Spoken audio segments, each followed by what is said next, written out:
To CDS जुगाड़ से। मैं हूं आपका इंग्लिश मेंटोर पीयूष और हम डिस्कस कर रहे हैं 50 गोल्डन रूल्स जो आपके लिए ग्रामर के क्वेश्चंस करने के लिए बेहद जरूरी है। बेटा सिर्फ ग्रामर ही नहीं, अगर आप बात करो फिल इन द ब्लैंक्स की या सेंटेंस इंप्रूवमेंट की, तो बहुत सारे तरह के क्वेश्चंस आप इन गोल्डन रूल्स के थ्रू केटर कर सकते हो। यानी कि अगर ये रूल्स आपको आते होंगे तो आपको क्वेश्चंस को देख के ऐसा लगेगा कि भाई तुम तो पढ़े हुए लगते हो, तुमको करना तो बहुत आसान है, चलो सारे निपटा देते हैं। ये वाला फील लाने के लिए सारे गोल्डन रूल्स आना बहुत ज़रूरी है। इसमें बहुत सारी चीज़ें हमने ऑलरेडी डिस्कस करी हुई हैं, बहुत सारी नई नई चीज़ें अभी पढ़नी भी हैं। तो शुरुआत से करके एक बार हम हल्का सा रिकैप लेते हैं। हमने बेटा नाउन के रूल्स पढ़ लिए, हमने आर्टिकल्स के रूल पढ़ लिए, हमने प्रोनाउन के रूल सारे पढ़ लिए, एडजेक्टिव के रूल्स पढ़ लिए। उसके बाद हमने वर्ब्स पे बात करी थी जिसमें हमने 3 कॉन्टेक्स्ट सीखे थे, हेल्पिंग वर्ब या को ऑक्सिलरी बोलते हैं। फिर हमने सीखा मेन वर्ब्स और उसके बाद सीखा मॉडल्स और ऑक्सिलरी मार्जिनल ऑक्सिलरीज के बारे में बात करी थी। फिर इसको क्लब कर दिया था हमने टेंसेस के साथ में, जो एक और इंपॉर्टेंट फेसेट है, पार्ट ऑफ वर्ब ही माना जाता है टेंसेस को। तो टेंसेस वाली बात हमने शुरू करी थी जिसमें टेंसेस को हमने दादाजी माना था और उनके बेटे थे प्रेजेंट, पास्ट और फ्यूचर। फिर उनके 4 बेटों को कैसे कैसे सारी संपत्ति डिवाइड करी गई थी ये हमने बात कर ली थी। कल की क्लास में हमने ढेर सारी नई चीजें सीखी कि भैया किस तरीके से कुछ रूल्स को हम फॉलो करते हैं। आज की क्लास में भी नई नई चीजें सीखेंगे, तो लास्ट तक बने रहिएगा, इन सारे रूल्स को सीखिएगा और साथ ही साथ प्रीवियस ईयर क्वेश्चंस में अभी इनको अप्लाई करके बहुत सारे क्वेश्चंस को अटेम्प्ट करना आप स्टार्ट कर दीजिए। ठीक है, प्रैक्टिस जब तक नहीं होगी तब तक सिर्फ रूल सीखने से बेटा कुछ नहीं होगा, इसीलिए प्रैक्टिस को जरूर करते चलिएगा। आज की क्लास में भी कुछ क्वेश्चंस आपको प्रैक्टिस कराऊंगा, तो लास्ट तक जरूर बने रहिएगा। चलिए शुरू करते हैं आज की क्लास को। देखते हैं 50 गोल्डन रूल्स में कौन सी नई बात आज हमें सीखनी है। बेटा देखो, ये रूल्स में तो हमने कई सारी चीजें कल सीखी थी, उसमें से अगर आपको ध्यान हो कल हमने एक बात कही थी कि जो भी चीजें इनसे स्टार्ट होती हैं, जो भी sentences still say, at present से, स्टिल है, एट प्रेजेंट है या प्रेजेंटली है ना, स्टिल था, एट प्रेजेंट था, फिर था प्रेजेंटली, फिर था प्रेजेंटली, फिर था एट द मोमेंट, फिर था एट द मोमेंट, ये कुछ वर्ड्स थे, फिर था नाउ। इनसे अगर सेंटेंस शुरू हुआ, देखो बीच में कहीं आ गए तो कोई मतलब नहीं है, लेकिन अगर सेंटेंस इन वाले वर्ड्स को यूज करके शुरू हो गया भैया, तब चीजें दिक्कत करेंगी, क्योंकि अगर हम उस रूल को फॉलो नहीं करेंगे तो सेंटेंस गलत माना जाएगा। कौन सा रूल था? इसके साथ बेटा हमने देखा था कि जब भी कभी ये वाले वर्ड सेंटेंस में होंगे, सेंटेंस का जो टेंस होगा वो प्रेजेंट कंटिन्यूअस में होना चाहिए, है ना, प्रेजेंट कंटिन्यूअस में होना चाहिए। मतलब क्या है? Is, am, are plus verb की आईएनजी फॉर्म ऑफ वर्ब लगी होनी चाहिए। ये बात हमने कल सीख ली थी, कई सारे एग्जाम्पल्स भी दिए थे और आपको क्लियरली समझ आ भी गया था। चलिए आज नई बात करते हैं कोई जिसको आपको जानने की बेहद जरूरत है। अगर ये वाली पॉइंट्स नहीं मालूम होंगे तब चीजें दिक्कत करने लग जाएंगी। तो चलिए शुरू करते हैं, देखते हैं कौन सी आज की नई बातें जो आपको जाननी है। देखो बेटा, सबसे पहली बात तो यह है कि जो भी हम अभी रूल सीखेंगे वो बेस्ड होंगे कि कौन सा टेंस का फॉर्म लगना है। ठीक है, तो जैसे कि आपको मैंने बता दिया था कि जैसे प्रेजेंट परफेक्ट टेंस बोलूं मैं, तो उसमें हैज, हैव के साथ में वर्ब की थर्ड फॉर्म लग जाती है। मैं बोलूं प्रेजेंट कंटिन्यूअस, तो इज, एम, आर के साथ में वर्ब की थर्ड फॉर्म लग जाती है। अब आपने टेंसेस पहचानना शुरू कर दिया है, तो मैं टेंसेस के नाम भी बोलूंगा और साथ ही साथ मैं इनकी वर्ब फॉर्म्स भी लिखूंगा। तो जब भी मैं टेंस का नाम बोलूं, आप कोशिश करिएगा रिकॉल करने की कि मैंने क्या बताया था आपको उस टाइम पे। इससे होगा ये कि जो भी आपने पढ़ा हुआ है वो सब कुछ साथ में रिवाइज होता भी चलेगा। क्लियर है? चलो तो यहां पे बात करते हैं आज के पहले रूल की। भैया पहला रूल आज का है जो वो क्या बोलता है कि अगर कोई सेंटेंस में ये वाले वर्ड्स आ जाएं, कौन से वर्ड्स आ जाएं? अगर ये वाले वर्ड्स आ जाएंगे, जैसे ऑलवेज आ जाए। देखो बेटा, कल वाला रूल स्टार्ट करने के लिए था, लेकिन यहां पे जो बात हो रही है सेंटेंस में कहीं पे भी आ जाए, आप ये रूल को मानोगे। सेंटेंस में अगर आ जाए ऑलवेज, यहां पे आ जाए नेवर, सेंटेंस में आ जाए डेली, सेंटेंस में आ जाए डेली, सेंटेंस में आ जाए यूजुअली, सेंटेंस में आ जाए यूजुअली, सेंटेंस में आ जाए जनरली, सेंटेंस में आ जाए जनरली। अब ये सारी चीजें बेटा क्या दिखा रही हैं, या फिर कोई भी ऐसा वर्ड आ जाए जो इसी की तरह का हो और क्या दिखाए बेटा, हैबिट दिखाए। क्या दिखाए, हैबिट दिखाए या आदत दिखाए, या फिर किसी चीज की आदत दिखाए। इससे हमारा मतलब ये होता है कि कोई भी चीज रिपीट हो रही है। अगर कोई ऐसा वर्ड है जो इस तरह से यूज हो रहा है कि आपको लग रहा है कोई भी आदत सेंटेंस में रिपीट होना दिखा रही है या रिपीटिशन दिखा रही है, या कोई भी चीज आदत है। देखो अगर कोई चीज आदत होगी तो वो रिपीट होगी जनरली। मैंने अगर आपसे कहा कि मुझे वॉक करने की आदत है या फिर मुझे बुक्स पढ़ने की आदत है, तो इससे आप क्या समझोगे कि मैंने सिर्फ एक बार पढ़ा था? नहीं भैया, अगर आदत होगी तो मैं रोज पढ़ूंगा, या हो सकता है ऑल्टरनेट डेज पे पढ़ूं, या जब टाइम मिलता हो तब पढ़ूं। तो जब भी कोई चीज आदत बनती है वो रिपीट होती है, ठीक है।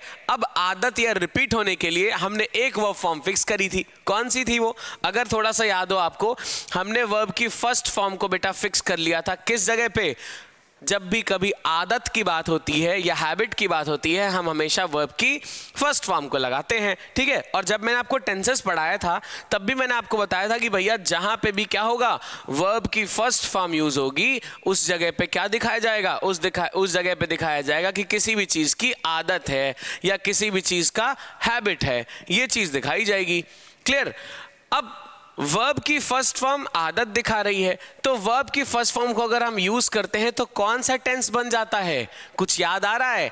वर्ब की फर्स्ट फॉर्म यूज करने पे बेटा कौन सा टेंस बनता है? ये बनाता है प्रेजेंट इंडेफिनिट टेंस। क्या बनाता है? प्रेजेंट इंडेफिनिट टेंस, ठीक है। तो देखो कैसे ये एक दूसरे से रिलेटेड है बेटा, देखिए ध्यान से समझिए। ये कह रहा है भैया अगर ऑलवेज लिखा हो, नेवर लिखा हो, डेली लिखा हो, यूजुअली लिखा हो, या जनरली लिखा हो, या ऐसा कोई भी वर्ड लिखा हो जिससे आदत या कोई भी चीज रिपीट हो रही है, ये बात मालूम चल जाएगी, तो उसको हम समझते हैं कि भैया ये चीज हमारी एक आदत को शो कर रही है, या कोई भी एक्शन रिपीट हो रहा है उसको शो कर रहा है। अब कोई भी चीज रिपीट होती है तो उसको हम आदत बोलते हैं, और आदत दिखाने के लिए हमारे पास में कौन सी वर्ब फॉर्म होती है बेटा? फर्स्ट वर्ब फॉर्म होती है। अब हमने सीखा कि फर्स्ट वर्ब फॉर्म, एक मिनट, फर्स्ट वर्ब फॉर्म तो एक टेंस में लगती है। कौन से टेंस में लगती थी? प्रेजेंट इंडेफिनिट टेंस में लगा करती थी। इसका मतलब क्या है भैया? जब भी कभी ये आदत दिखाने वाले वर्ड्स आपको सेंटेंस में लिखेंगे या दिखेंगे, आप क्या करोगे वहां पे? प्रेजेंट इंडेफिनिट टेंस यानी कि वर्ब की फर्स्ट फॉर्म को ही लगाओगे। बोलो बात समझ आ रही है? इसका मतलब क्या है जरा सा देखते हैं साथ में। तो हमने सीखा कि भैया ऐसे कोई भी वर्ड्स दिखेंगे हम क्या करेंगे? इनके साथ में वर्ब की फर्स्ट फॉर्म लगाएंगे।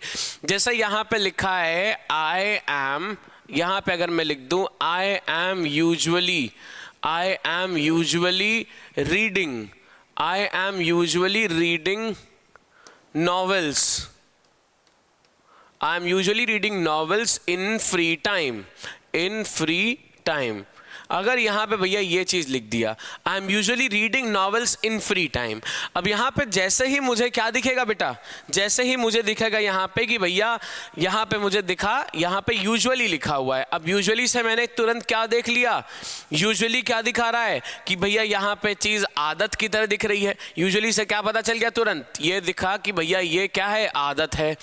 अब आदत जैसे ही होती है मुझको, अब मुझको आदत सी है तो क्या करने की आदत सी है? इसको देखते ही मुझे आदत सी है भैया, यहां पे वर्ब को तुरंत चेंज करके आई एम यूजुअली रीडिंग वाला वर्ब को चेंज करके कौन सी चीज लगाने की आदत सी हो गई है? मुझे आदत हो गई है अब इसमें वर्ब की फर्स्ट फॉर्म लगाने की। तो यहां पे देखो बेटा मैं वर्ब की फर्स्ट फॉर्म कैसे इसको चेंज करूंगा? इट वुड बी, देखो एम हट जाएगा, ठीक है, क्या हो जाएगा? आई यूजुअली हो जाएगा। पहले तो आई यूजुअली, ठीक है। रीडिंग की जगह आई यूजुअली के बाद में रीड लगा दूंगा क्योंकि वर्ब की फर्स्ट फॉर्म चाहिए होती है। रीड है वर्ब की first form. Just because read ऐसे वर्ब्स में आता है जिसका फर्स्ट, सेकेंड, थर्ड तीनों सेम दिखता है, तो मैं यहां पे रीड को रेड नहीं पढ़ूंगा, रीड पढ़ूंगा। I usually read novels in the free time, ये हो जाएगा novels in free time, novels in free time. उम्मीद करता हूं आपको ये बात समझ में आ रही होगी बिल्कुल क्लियरली। देखो बेटा हुआ क्या है यहाँ पे मैंने देखा कि यहाँ पे एक सेंटेंस लिखा था, I am usually reading novels in free time. यहाँ पे यूजुअली दिखते ही मुझे पता चल गया कि ये आदत है या ये एक हैबिट है। अब हैबिट जैसे ही मुझे दिखेगी मैं क्या करूँगा बेटा, इसमें वर्ब को तुरंत पकड़ के इसको बाहर निकाल दूंगा कि भैया तुम कोई और वर्ब यहाँ पे नहीं आ सकते हो, यहाँ पे सिर्फ वर्ब की कौन सी फॉर्म आ सकती है, वर्ब की फर्स्ट फॉर्म ही आ सकती है। तो ये तो भैया आईएनजी फॉर्म लिखी है, ये कौन सी फॉर्म लिखी थी, आईएनजी फॉर्म लिखी थी, तो ये हटा के मैं कौन सी लगाऊंगा, वर्ब की फर्स्ट फॉर्म लगा दूंगा। बात ध्यान रहेगी। चलिए ठीक है, इससे आगे बढ़ते हैं थोड़ा सा और देखते हैं कौन सी बातें हमें समझनी है बेटा। तो इसको हटा रहा हूं। नेक्स्ट बात देखिए, नेक्स्ट कौन सी चीज आपको जाननी है। दूसरी बात जो थी वो हमने कल ऑलरेडी पढ़ी थी। वो बात क्या है, still, presently, at present, at the moment या नाउ अगर स्टार्ट करने के लिए लग गया सेंटेंस में, देखो अगर सेंटेंस को शुरू करने के लिए लगा है तब आप क्या लगाओगे बेटा, हमेशा उसकी टेंस को कहां रखोगे, प्रेजेंट कंटिन्यूअस टेंस में रखोगे। क्लियर बात समझ आ गई। चलो आगे। अब इसमें हम और थोड़ा सा देखते हैं। अगर मान लो आपको दो हिंट्स मिल रहे हैं, अगर आपको मिल रहा है कि कोई काम, अगर कोई काम या एनी वर्क की बात करें, एनी वर्क, अब इसमें दो चीजें आएंगी। अगर कोई भी काम अभी फिनिश हुआ है, अगर कोई काम अभी फिनिश हुआ है, देखो दो केसेस यहां पे हैं बेटा, दोनों समझ लीजिए, बहुत इजी हो जाएगा ये चीज करना, है ना। अगर कोई काम अभी फिनिश हुआ है, अगर कोई काम अभी फिनिश हुआ है, अभी फिनिश या कंप्लीट, फिनिश या कंप्लीट, है ना, फिनिश या कंप्लीट एक ही चीज है। अगर अभी फिनिश या कंप्लीट हुआ है, चलो ये एक ही वर्ड लिखता हूं, यहां पे स्पेस थोड़ी कम है। अगर कोई काम अभी फिनिश हुआ, अभी फिनिश हुआ है, ये पहला केस है। और दूसरा केस क्या है, पहले, अगर कोई काम पहले फिनिश हुआ था, तब आप क्या करेंगे, देखिए ध्यान से समझिए। अगर कोई काम अभी फिनिश हुआ है, अगर कोई चीज अभी फिनिश हुई है, तब आप क्या लिखेंगे, और अगर कोई काम पहले फिनिश हुआ है तब आप क्या करेंगे। देखो अगर कोई भी काम, वर्क मतलब कोई काम, है ना, कोई भी काम, ये पिंक कलर आई गेस दिख रहा है आपको, यहां मुश्किल हो रही है। अगर कोई भी काम, चलो दिख तो रहा है, अगर कोई काम, थोड़ा सा लाइट कर देते हैं इसको, देखिए बेटा, अगर कोई काम अभी फिनिश हुआ है ना, अब अगर कोई काम अभी फिनिश हुआ है तो उसके लिए क्या करेंगे, और अगर कोई काम पहले फिनिश हुआ है उसके लिए क्या करेंगे। देखिए ध्यान से, अगर कोई काम, एनी वर्क को क्या लिख सकते हैं, कोई काम, यही चीज दिखाता है बेटा, ठीक है। अगर कोई काम अभी फिनिश हुआ है तो क्या लगाओगे आप, हैज या हैव प्लस वर्ब की थर्ड फॉर्म, ये लग जाएगा, ठीक है। इससे क्या पता चल रहा है कि कोई काम अभी फिनिश हुआ है। एक सेकेंड, यहां पे शायद दिख नहीं रहा होगा, थोड़ा सा ज्यादा कॉर्नर हो गया। अगर कोई काम बेटा अभी फिनिश हुआ है तब आप क्या लगाओगे बेटा, हैज, हैव प्लस V3 लगाओगे। तब क्या लगाओगे, हैज या हैव के साथ में वर्ब की थर्ड फॉर्म लगा दोगे, ठीक है। अगर कोई काम अभी फिनिश हुआ है, देखो चल पहले से रहा था, फिनिश अब हुआ है इस टाइम पे, तो हैज हैव प्लस V3 लग जाएगा। लेकिन अगर कोई काम पहले ही फिनिश हुआ था, अब फिनिश नहीं हुआ है, पहले ही फिनिश हुआ था, तो उसके लिए क्या लगाते हो बेटा, आप हैड प्लस वर्ब की थर्ड फॉर्म लगाते हैं, हैड प्लस वर्ब की थर्ड फॉर्म लगाते हैं। अब ये दोनों बातें क्या कह रही हैं उसको समझते हैं। जैसे मान लीजिए एग्जाम्पल के लिए, एग्जाम्पल अगर हम लेना चाहें, so let's take an example. देखो क्या कहेगा ये, यहां पे अगर मान लो मैं पहला एग्जाम्पल ये लेता हूं, first example let's take, I have written the letter, I have written the letter, मैंने वो पत्र लिख लिया है। I have written the letter का मतलब क्या है, अभी मैंने वो पत्र लिख लिया है, जब तुम पूछ रहे हो तब मैंने लिख लिया है। दूसरा एग्जाम्पल देखो यहां पे क्या हो रहा है, अगर मैं बोलूं I had eaten my food, I had eaten my food when he arrived, when he arrived, है ना। अगर ये सेंटेंस बोल रहा है I had eaten my food when he arrived, इसका मतलब क्या है, मैंने अपना खाना खा लिया था जब वो आया, मतलब उसके आने पे मैंने खाना खत्म कर लिया था, जब वो आया था तब मैंने खाना खा के खत्म कर लिया था। तो यहाँ पे पास्ट में कोई चीज ऑलरेडी हो चुकी थी, उसके लिए क्या लगाएंगे बेटा, हैड प्लस वर्ब की थर्ड फॉर्म लगाई जाती है। अभी कोई चीज हुई है तो वर्ब की थर्ड फॉर्म के पहले हैज या हैव लगाया जाएगा। तो इस टास्क को थोड़ा सा खास ध्यान देके आप समझ लीजिए, क्योंकि ये करते हैं एग्जाम में प्रॉब्लम्स। अब देखिए बेटा, जब कभी भी ऐसा नहीं बताया जा रहा है कि कोई चीज पास्ट में हुई है, तब तक आप हैज या हैव को ही रखोगे। प्लूरल के लिए हैव और सिंगुलर के लिए हैज, सिंगुलर के लिए हैज बेटा, ठीक है, ये चीज आप याद रखिए। अब यहाँ आई के साथ हैव इसलिए लगाए क्योंकि आई और यू को हमेशा प्लूरल की तरह माना जाता है, इसलिए आई और यू हैव ही लेता है अपने साथ में। देखने में सिंगुलर है बट लेगा हैव, ठीक। अब ये दोनों बातें आपको समझ में आ गई होंगी। अब चलो थोड़ा सा और देखते हैं इसमें। तो I have written the letter लिखा है, ऐसा क्यों है, क्योंकि अभी तक कोई पास्ट का टाइम या पुराना टाइम नहीं बताया गया था। लेकिन जैसे ही मैं I had eaten my food लिखूंगा तो बताओ कि भैया कब खा लिया था खाना, तो एक टाइम मुझे यहाँ पे लिखना पड़ेगा बेटा। समझ आ रही बात। चलो इसी रूल में थोड़ा सा आगे और बढ़ते हैं और एक नई चीज को समझते हैं। देखो हटाता हूं यहां पे, थोड़ा सा और नई चीज को एक्सप्लोर करने की तरफ चलते हैं। देखिए नई बात एक और कौन सी आपको जाननी है उसको थोड़ा सा देखते हैं बेटा। तो पहली चीज देखिए जो आपको जाननी है वो क्या है, ध्यान से इसको समझते चलिएगा। हाँ, तो पहली बात जो आपको जाननी है वो ये है,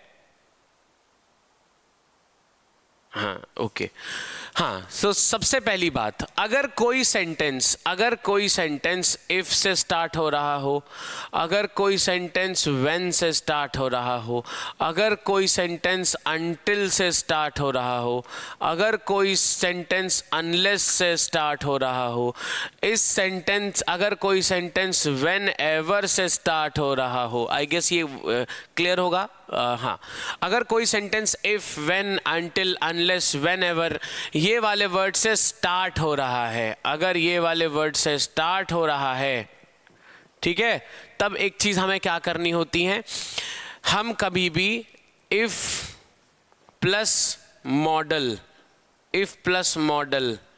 या अनलेस प्लस मॉडल MODAL या फिर until plus model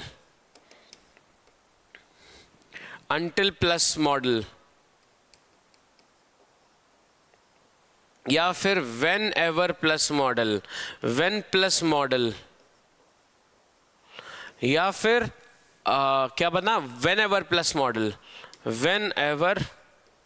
plus model, ये कभी भी यूज नहीं करते हैं। ये सारी चीजें गलत मानी जाती हैं, ठीक है, इनमें से कुछ भी आप यूज नहीं कर सकते। तो ये कैसा रूल हुआ और ये सेंटेंस में कैसे चलेगा, तो आप समझ गए, if, when, until, unless, whenever, इनके बाद में हम मॉडल को यूज नहीं करते हैं। अब इनके बाद में का मतलब मेरा क्या है, ध्यान से समझिएगा। जब भी ये सेंटेंस में लिखे जाएंगे बेटा, सेंटेंस के कितने पार्ट्स होंगे, सेंटेंस के 2 पार्ट्स होंगे। कौन से, ध्यान से समझिए, ईजी लगेगा बहुत, ये ज्यादा मुश्किल है नहीं ये। देखिए बेटा, जब भी सेंटेंस में यूज होंगे, सेंटेंस के कितने पार्ट्स होंगे, 2 पार्ट्स होंगे, ठीक है। अब उन दोनों पार्ट्स में हमें कैसे कैसे चीजें मैनेज करनी है उसको थोड़ा सा देखते हैं। देखिए ध्यान से समझिए। जैसे मान लीजिए मैंने एक सेंटेंस लिखा, इफ इट विल रेन,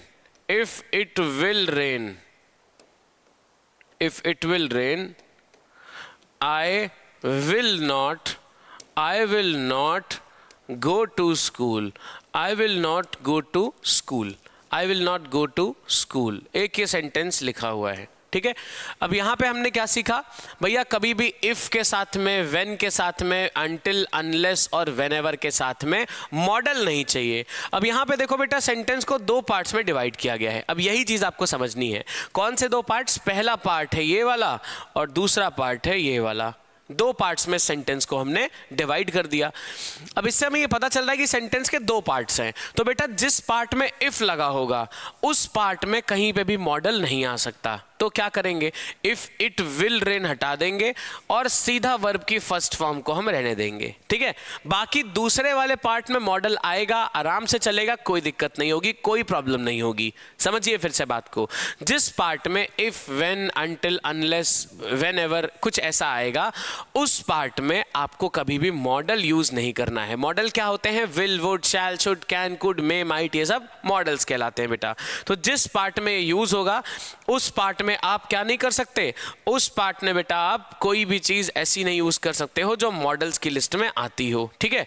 उस पार्ट में आप मॉडल्स को यूज नहीं कर सकते। जैसे यहां पे करेक्ट सेंटेंस क्या हो जाएगा, इफ इट, अब देखो यहाँ पे विल तो हट जाएगा, रेन नहीं होगा, यहाँ पे रेन्स होगा, RAINS। ऐसा क्यों कर रहे हैं, क्योंकि इट सिंगुलर को दिखा रहा है तो इसके साथ में S वाली वर्ब चाहिए। इफ इट रेन्स, आगे का सेंटेंस में कोई गलती नहीं है, I will, if it rains I will not go to school, I will not go to school. छोटे बच्चे ऐसा बोलते हैं ना कि भैया अगर बारिश हुई तो मैं स्कूल नहीं जाऊंगा, अपना देख लीजिए पिताजी, मैं नहीं जाने वाला स्कूल। और पेट दर्द, बुखार का तो सबसे यूनिवर्सल बहाना होता ही है। So if it rains I will not go to school, इस तरीके से बेटा ये सेंटेंस सही माना जाएगा। एल्स ये सेंटेंस विल या फिर किसी भी मॉडल के साथ में, मॉडल यहाँ पे नहीं हो सकता, यहाँ पे मॉडल अगर आपने लगाया तो ये चीज गलत मानी जाएगी, ठीक है। याद रहेगा, ये याद रखिए इसको। और देखते हैं एक आध अनटिल के भी एग्जांपल्स देखते हैं, अनलेस के भी एग्जांपल्स देखते हैं। ये चीज फिलहाल ध्यान रखिएगा। अगर मान लीजिए मैंने लिखा, अगर मान लीजिए मेरे को एक सेंटेंस मिला, अगर ये सेंटेंस क्या बोल रहा है, अनलेस या अनटिल आई डू नॉट, अगर मान लो यहां पे लिखा है until I will not,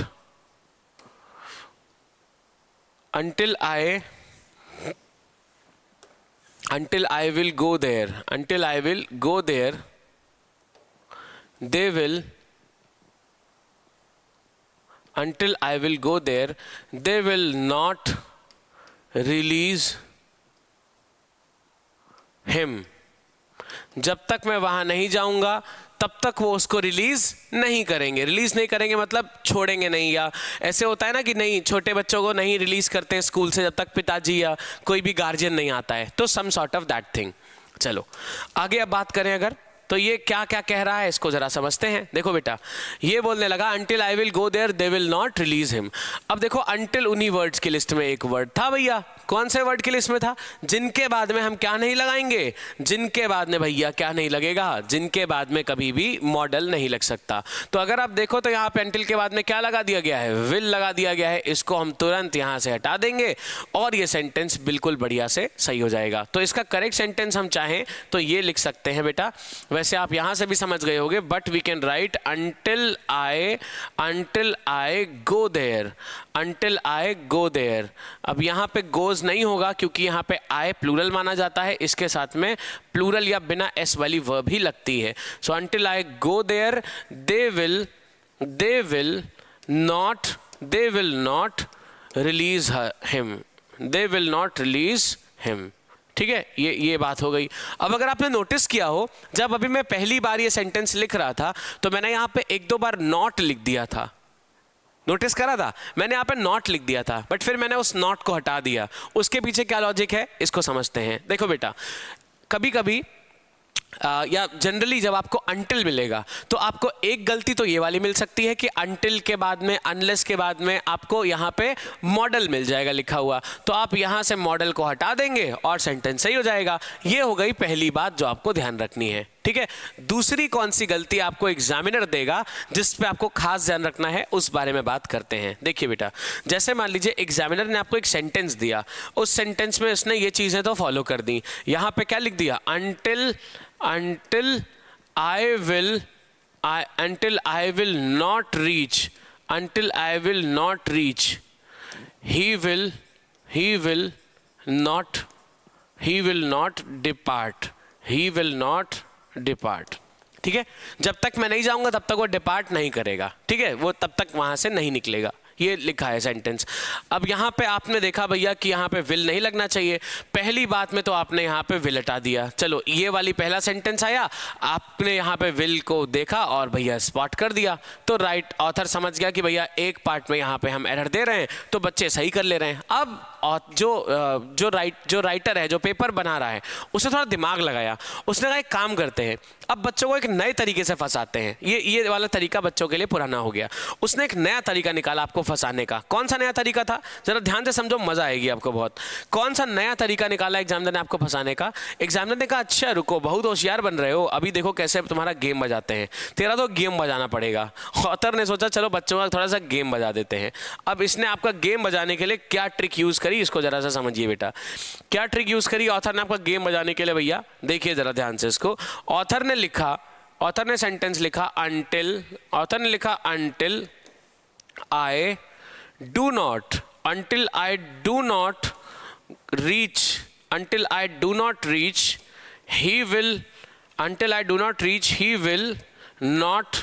he will not depart। इसने ये एक सेंटेंस लिखा और भैया यहाँ पे लास्ट में लिख दिया नो एरर। यहाँ पे लिख दिया नो एरर, ये वाला पार्ट था नो एरर का, यानी ऑप्शन नंबर डी। और ये था भैया नॉट डिपार्ट, ये है ऑप्शन सी। और रीच ही विल था पार्ट बी, और ए पार्ट था अंटिल आई डू नॉट।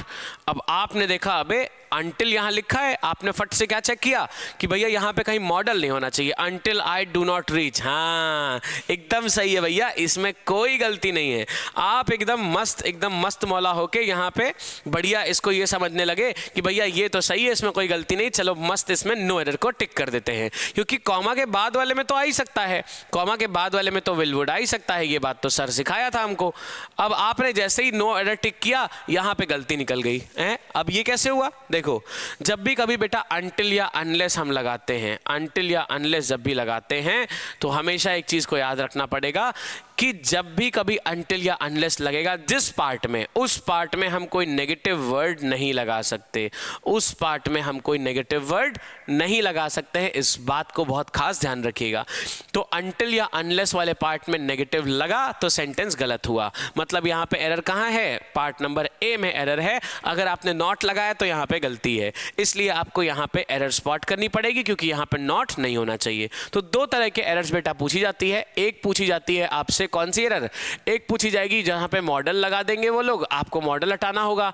और दूसरा यहां पे एरर क्या पूछी जाएगी बेटा? एक नेगेटिव वर्ड भी लगा के ये एरर बनाने की कोशिश करेंगे, एक नेगेटिव वर्ड लगा के ये एरर बनाने की कोशिश करेंगे। तो आपको यहां क्या करना है? मॉडल और नेगेटिव वर्ड दोनों ही चीजें चेक करनी है।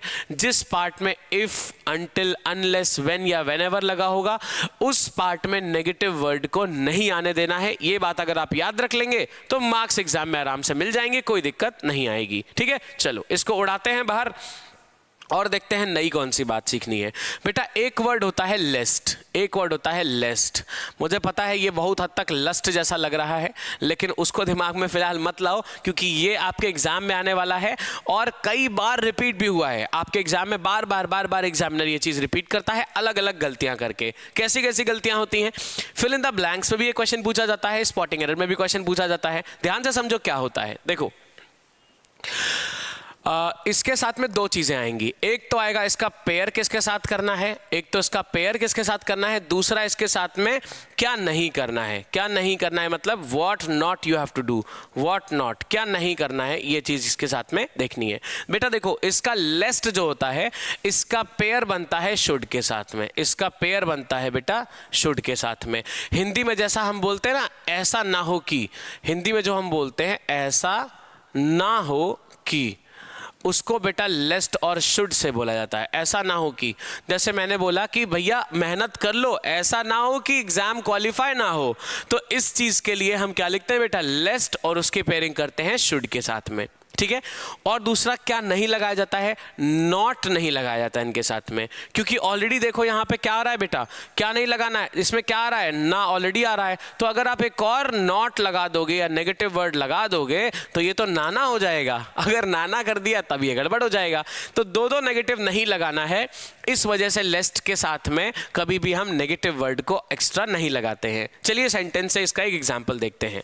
एक एग्जाम्पल अगर हम बात करें बेटा, देखो यहाँ पे तो अगर मैं से ऐसे से यहाँ लिखूं you must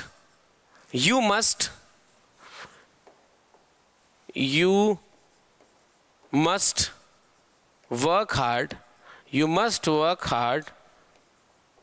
you must work hard lest you will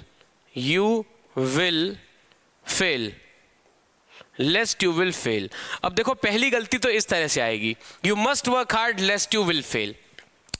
अब किसी को लगेगा भैया यहाँ पे तुम्हें हार्ड वर्क करना चाहिए वरना तुम पक्का फेल हो जाओगे, तो किसी को लगेगा यार ये तो बढ़िया लिखा है। लेकिन बेटा लेस्ट के आते ही हम कौन सी चीज लगाएंगे, हमेशा एक चीज फिक्स रहती है, वो क्या है, शुड लगाना पड़ेगा। तो लेस्ट यू विल फेल यहाँ पे गलत है, विल की जगह यहाँ पे क्या लगाना पड़ेगा, शुड लगाना पड़ेगा। क्या लगाना पड़ेगा, शुड भैया यहाँ पे फिक्स होता है। ये पहली चीज हो गई, लेस्ट यू शुड फेल हो जाएगा। ठीक है, ये पहली टाइप की गलती है। और कौन सी गलती आ सकती है, ध्यान से जरा समझिए इसको। और कौन से टाइप की गलती आपके एग्जाम में दे सकते हैं वो, और आपके एग्जाम में दे सकते हैं ये इस तरह की गलती। देखो ये लिख सकते हैं you must work hard lest you should not fail, लेस्ट you should not fail.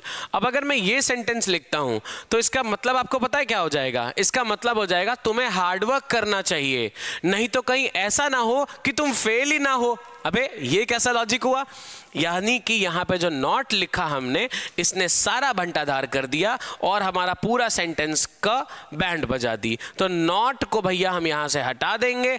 अब ये सेंटेंस बिल्कुल सही है क्योंकि लेस्ट की पेयरिंग किससे करनी होती है बेटा, शुड के साथ करनी होती है। ये चीज़ हमको ऑलरेडी मालूम है, तो शुड के साथ हम पेयरिंग कर दिए हैं। लेकिन यहाँ पे नॉट भी लगा दिया गया था जिसने हमारा केस गड़बड़ करने की पूरी चेष्टा करी और इसको हम हटा के सेंटेंस को ठीक कर देंगे। सो करेक्ट सेंटेंस होगा you must work hard लेस्ट you should fail. तो देखो दो एरर यहाँ पे कौन सी आ सकती है, एक आ सकती है भैया लेस्ट की पेयरिंग किसके साथ करनी है, दूसरी लेस्ट के साथ में क्या नहीं लगना है, इसकी एरर भी आपसे पूछ सकता है। तो क्या नहीं लगना है भैया, यहाँ पे नेगेटिव वर्ड कोई भी आप नहीं लगा सकते। ठीक है, चलो आगे नेक्स्ट पे बात करते हैं। देखो एक और नई चीज समझते हैं। जब भी कभी सेंटेंस में सिंस प्लस टाइम लिखा होगा बेटा, सिंस प्लस टाइम होगा, सिंस प्लस टाइम लिखा होगा, और दूसरा फॉर प्लस टाइम लिखा होगा, सिंस प्लस टाइम और फॉर प्लस टाइम। ठीक है, अब इसके लिए सबसे पहले तो बच्चे यही प्रॉब्लम करते हैं कि कहाँ पे हमें सिंस लगाना है और कहाँ पे हमें फॉर लगाना है। ठीक है, तो ये काफ़ी मुश्किल चीज़ हो जाती है कि भैया सिंस प्लस टाइम कहाँ लगाएंगे, फॉर प्लस टाइम कहाँ लगाएंगे। कुछ को तो बहुत आसानी से समझ में आ चुकी होती है। तो सिंस प्लस टाइम और फॉर प्लस वाला टाइम हम रूल तब समझेंगे जब हम सिंस कब लगाना है, फॉर कब लगाना है, इसको अच्छी तरीके से समझ चुके होंगे तब। और फ्रॉम कब लगाना है, ये भी तो एक ससुरा आता है बीच बीच में, है ना, फ्रॉम कब लगाना है। तो इन तीनों को भैया निपटा देते हैं, उसके बाद हम तब आगे बात करेंगे। ठीक है, चलो देखो यहाँ पे ध्यान से समझो इसको, सिंस कब और फॉर कब, ये हम सिर्फ टाइम के रिस्पेक्ट में दे रहे हैं बेटा। ठीक है, सिंस और फॉर का मतलब बिकॉज भी होता है, इनका मतलब बिकॉज भी होता है, ये भी याद रखिए। सिंस और फॉर कभी कभी बिकॉज दिखाने के लिए भी यूज होते हैं, ये बात लेकिन अभी हम इसके बात करेंगे। सबसे पहले हम सीखते हैं कहां पे लगता है भैया सिंस, कहां पे लगता है फॉर। तो देखो एक तो बहुत आसान सा तरीका है, जब भी कभी शब्द, जब भी कभी टाइम एक वर्ड में लिखा हो, जैसे मान लो लिखा है 1854, कितने वर्ड्स हैं टोटल, एक ही वर्ड तो है, क्या लगा दो, सिंस लगा दो। क्या लिखा है, अगर डिकेड लिखा है, DECADE, डिकेड कितने वर्ड्स में लिखा है, एक ही वर्ड में तो लिखा है, क्या लगा दो, सिंस लगा दो। लेकिन अगर मान लो लिखा है 10 years, TENYEARS, कितने हो गए, एक हुआ, दो हुआ, कितने वर्ड्स में हो गया, दो वर्ड्स में, क्या लगा दो, फॉर लगा दो। ये एक तो ये हो गया बहुत आसान सा तरीका। ठीक है, दूसरा तरीका जो आपको अल्टीमेटली एकदम सही करने पे मजबूर कर देगा कि भैया ना आप सही करोगे, गलत तो कभी नहीं हो सकता, वो तरीका क्या है ध्यान से समझिए। जैसे मान लीजिए मैंने लिखा 1854, ठीक है, ये एक साल का नाम है, और दूसरा मैंने लिखा 3 years, मैंने लिखा 3 years, 3 साल। ठीक है, अब अगर हम बात करें सिंस की और फॉर की, तो बेटा सिंस किस लिए लगाता है, पॉइंट ऑफ टाइम लगाने के लिए। देखो सिंस में जब हम लिखते हैं ना तो एक पॉइंट लगता है, इस तरीके से याद कर लो। सिंस जब हम लिखेंगे तो आई के ऊपर एक पॉइंट लगता है, इसलिए सिंस क्या बताता है, पॉइंट ऑफ टाइम। और अगर हम फॉर लिखेंगे तो ये स्ट्रेच ऑफ टाइम बताता है। इस तरह से याद कर लो, जिसमें पॉइंट लगा है वो पॉइंट बताएगा, जिसमें पॉइंट नहीं लगा है वो लंबा समय खींच रहा है उसकी बात करेगा। ठीक है, देखो अब ये 1854 लिखा और ये 3 साल लिखा है, इसमें से कौन सा वाला पॉइंट ऑफ टाइम है, कौन सा वाला स्ट्रेच ऑफ टाइम है, या फिर कौन सा वाला क्या बता रहा है, कौन सा वाला भैया लंबा समय बता रहा है और कौन सा वाला एक पॉइंट ऑफ टाइम बता रहा है, इसको हम जाने कैसे? ध्यान से समझोगे एकदम आसानी से आ जाएगा। देखो अगर मैं 1854 की बात करूं तो मैंने बोला कि भैया 1854 में ऐसा हुआ था, ठीक। फिर आपने बोला कि अच्छा और बताओ, मैंने आपको कुछ टाइम बताया, मैंने कहा भैया 1854 में ऐसा हुआ था, फिर जाके 1868 में हुआ, फिर 1903 में हुआ, फिर 1954 में हुआ, फिर 1954 में हुआ, ये इतने बार ऐसा हुआ, ठीक। अब ये कुछ टाइम लिखे हैं, देखो ऐसा नहीं है कि साल सिर्फ एक पॉइंट से लिखा जाता है, 365 दिन होते हैं, बहुत सारे घंटे होते हैं, 52 हफ्ते होते हैं, तो बहुत स्ट्रेच ऑफ टाइम है, वो बात अलग की है। लेकिन फिलहाल आपने अभी क्या बोला है, आपने सिर्फ एक साल ही तो मेंशन किया है, तो जैसे बहुत सारे साल हो सकते हैं वैसे एक साल ये भी है, सीधी सी बात है। यानी कि सिर्फ ये एक पॉइंट ही तो है, आपने स्ट्रेच करने की तो बात कही ही नहीं। आपने कहा 1854 एक साल हो गया, आपने कहा 1738 एक साल हो गया, आपने कहा 1649 एक साल हो गया, ठीक है। तो वैसे ही जैसे बहुत सारे साल हो सकते हैं वैसे ही रैंडमली कोई भी एक साल को बोलना, जैसे मान लो 2002, अब ये क्या हो गया, एक साल का ही नाम तो है, तो जब भी कभी एक चीज की बात होती है वो क्या हो जाता है, पॉइंट हो जाता है। तो इस वजह से ये क्या है बेटा, पॉइंट ऑफ टाइम है, ये क्या है, पॉइंट ऑफ टाइम है, ठीक है। जैसे देखो 1854 हो सकता था एक पॉइंट, ये एक पॉइंट है, ये एक पॉइंट है, ये एक पॉइंट है। लेकिन अगर बेटा मैं यहाँ पे थोड़ा सा चेंज कर दूं, जरा ध्यान से देखो, मजा आएगी इसमें बहुत मजा आएगी। देखो ध्यान से समझो, अभी तक ये पॉइंट ऑफ टाइम था, ठीक। लेकिन अगर मैं आपसे बोलूं कि कोई चीज 1854 से 1868 तक चली, अब देखो ध्यान से समझो, 1854 से चली, 1854 से चली और 1868 तक चली, 1868 तक चली। अब ये भी पॉइंट है, ये भी पॉइंट है, ठीक। लेकिन कोई चीज यहां से चलना शुरू हुई और इतने साल चलती चली गई और यहां पे आगे खत्म हुई, तो जहां से स्टार्ट हो रही है और जहां पे खत्म हो रही है क्या हो गए, दोनों पॉइंट्स हो गए। लेकिन जब बीच में चलती चली आ रही है तब तो स्ट्रेच हो रहा है ना सामान, तब तो टाइम स्ट्रेच हो रहा है ना। अब क्या हो गया, यहां पे जब मैं बताऊंगा कि भैया यहां से लेके यहां तक चला था, जैसे 1854 से 1868 मान लेते हैं लगभग 22-23 साल है, 22-23 कैसे हो गए यार, 54 से 64, 10 और 4 8 18 लगभग 14 साल हो गए, ठीक है। 14 साल की अगर हम बात करें तो 14 साल बेटा कोई चीज स्ट्रेच हुई है। अब ये तो पॉइंट है, ये भी पॉइंट है, लेकिन ये क्या है बेटा, ये स्ट्रेच ऑफ टाइम है। तो अगर मैं 3 साल की बात करूं तो 3 साल ऐसा थोड़ी है कि रैंडमली हो गया, एक साल रैंडम हो सकता है। अब देखो यहाँ पे भी क्या चीज़ है, थोड़ा सा और डीप में जाते हैं। यहाँ पे बोला 3 इयर्स, तो पहले एक साल आएगा, फिर इससे दूसरे साल पे आएगा, फिर इससे तीसरे साल पे आएगा, ये हो गया तीसरा साल, 3 साल ये हो गए। अगर मैंने बोला 1 ईयर, अगर मैंने बोला 1 ईयर, अगर मैंने बोला 1 ईयर, इसका मतलब क्या है, पूरे एक साल तक घूमो, 1 जनवरी से लेके कहाँ तक चलना है, 31 दिसंबर तक चलना है। अब ये एक साल की बात कर रहा है, ठीक है। जैसे मैंने बोला एक साल कोई चीज चली है, यानी कि पूरा एक साल, 1 जनवरी 2 जनवरी ऐसे चलते चलते चलते चलते 31 दिसंबर तक चला है, तो स्ट्रेच हुआ है, खिंचा है, इसलिए 1 ईयर क्या हो गया बेटा, यहाँ पे खिंचा हुआ टाइम है, ठीक। लेकिन अगर मैंने बोला 1854, ये भी एक साल है, लेकिन ये पॉइंट ऑफ टाइम है कि स्पेसिफिकली कौन सा एक साल। लेकिन 1 ईयर जब मैं बोल रहा हूं तो क्या हो गया, एक साल, पूरा एक साल का टाइम बिताओ। तो जब भी कभी पॉइंट की बात होगी बेटा, हमेशा क्या करेंगे, सिंस को यूज करेंगे, पॉइंट के लिए सिंस को यूज करेंगे, और जब भी कभी स्ट्रेच होगा तब हम फॉर प्लस टाइम को यूज करेंगे। क्लियर है बात, समझ आ गई होगी अभी। चलो आगे बढ़ते हैं, नेक्स्ट पे बात करते हैं, फ्रॉम कौन सी बला का नाम है, फ्रॉम कैसे लगेगा। अभी तक सिंस फॉर सीखा था, सिंस फॉर की बात करी थी, फ्रॉम कब आएगा, क्यों आएगा और कैसे यूज होगा। देखो फ्रॉम जब भी हम लिखते हैं हमेशा हमें एक स्टार्टिंग डेट की बात करनी होती है। अगर मैं बोलूं फ्रॉम तो इसका मतलब है स्टार्टिंग डेट का मुझे जरूरत पड़ेगा, और फ्रॉम के साथ में हमेशा टू का जिक्र होता है बेटा, जहां पे ये एंडिंग डेट की बात करी जाएगी, है ना, एंडिंग डेट की बात करी जाएगी, या जहां पे कोई चीज स्टॉप हो रही होगी, या फिर स्टॉप जहां पे हो रही होगी उसकी बात भी आप कर सकते हैं। क्लियर है? तो जब भी कभी आप बेटा वो देखेंगे, फ्रॉम देखेंगे, हमेशा ये स्टार्टिंग वाले पॉइंट की बात करेगा कि कहाँ से पॉइंट स्टार्ट हो रहा है, उसकी बात होगी। और टू यहाँ पे आगे आपको मिलेगा आके, जो ये बताएगा कि भैया स्टॉप या एंड कोई चीज़ कहाँ पे हो रही है, कोई टाइम कहाँ पे स्टार्ट या स्टॉप हो रहा है। ठीक है, इसी के अलावा एक और वर्ड है जो आपको इसी कॉन्टेक्स्ट में यूज होगा और आपको थोड़ा सा कंफ्यूजन कर सकता है। वो वर्ड कौन सा है बेटा? वो वर्ड है बिटवीन। वो वर्ड क्या है? बिटवीन। बिटवीन भी इसी तरीके से यूज होता है, टाइम दिखाने के लिए बिटवीन भी यूज हो सकता है ना? जैसे हमने किया भैया कि क्या है, फ्रॉम के साथ में क्या होता है? टू फिक्स होता है। फ्रॉम के साथ में क्या फिक्स होता है? टू फिक्स होता है। ठीक है, बिटवीन के साथ में हमेशा एंड फिक्स होता है। बिटवीन के साथ में क्या फिक्स होता है? एंड। बिटवीन क्या दिखाएगा बेटा? स्टार्टिंग डेट दिखा सकता है। बिटवीन क्या दिखाएगा? स्टार्टिंग टाइम दिखाता है या डेट दिखाता है।